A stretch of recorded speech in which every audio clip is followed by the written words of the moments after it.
Alors, bonsoir JP Rumingono. Bonsoir Anani.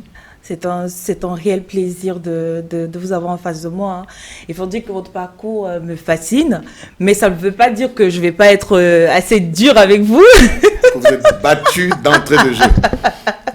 Oui, parce que voilà, tant qu'aîné, je respecte beaucoup son parcours. Et parlant de votre parcours, JP, je peux vous appeler comme ça pour qu'on aille vite. J. J. Ok, J. C'est la précision. On m'appelle J. Rumingono. Oui, là. Il a dit tout à l'heure, Dieu pardonne. Moi pas. C'est sa belle phrase. C'est cette phrase que j'ai justement retenue pendant votre parcours. C'est ce que j'ai retenu. Ça fait 20 ans déjà que vous dénoncez les exactions du gouvernement en place. 20 ans, c'est quand même la moitié d'une vie.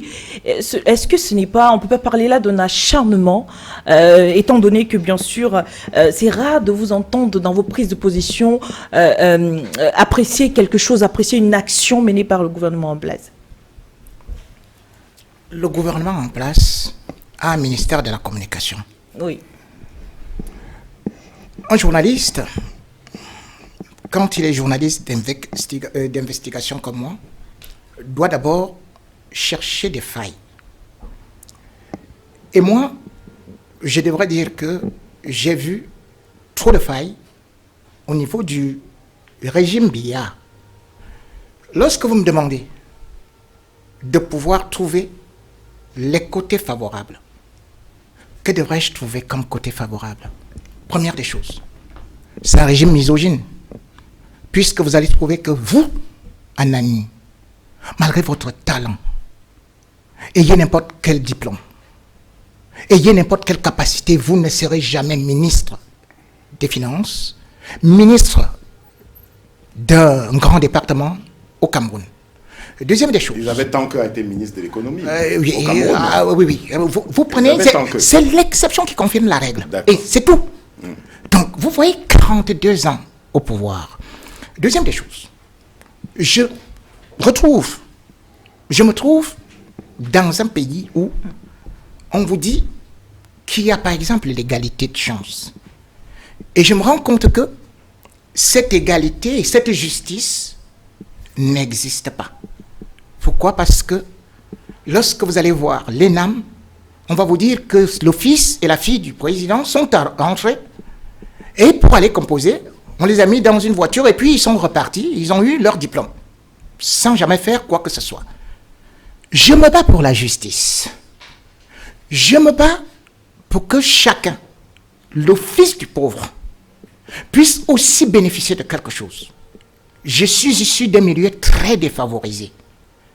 Et si je constate aujourd'hui que dans notre société, il y a une formule qui est utilisée, on devient quelqu'un derrière quelqu'un, je combats ce régime qui a mis de la guerre et non de la paix.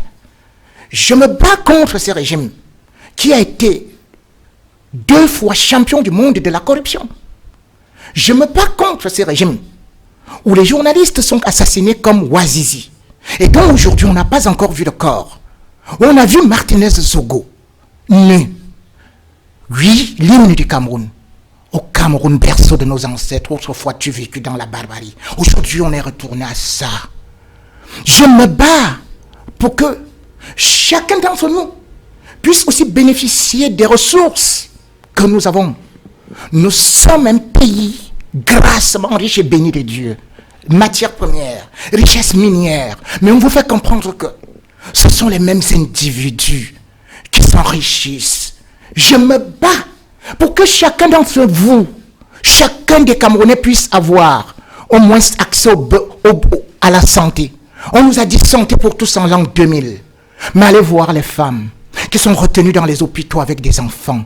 Allez voir comment est-ce qu'une femme accouche devant un hôpital et on l'opère avec des jumeaux.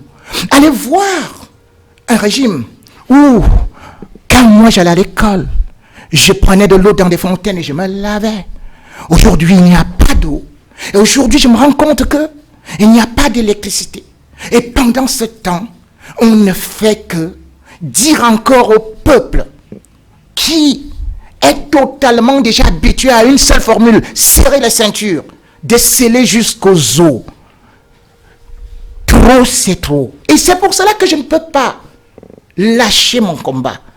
Pourquoi? Parce que cette voix que Dieu m'a donnée, c'est la voix des sans-voix.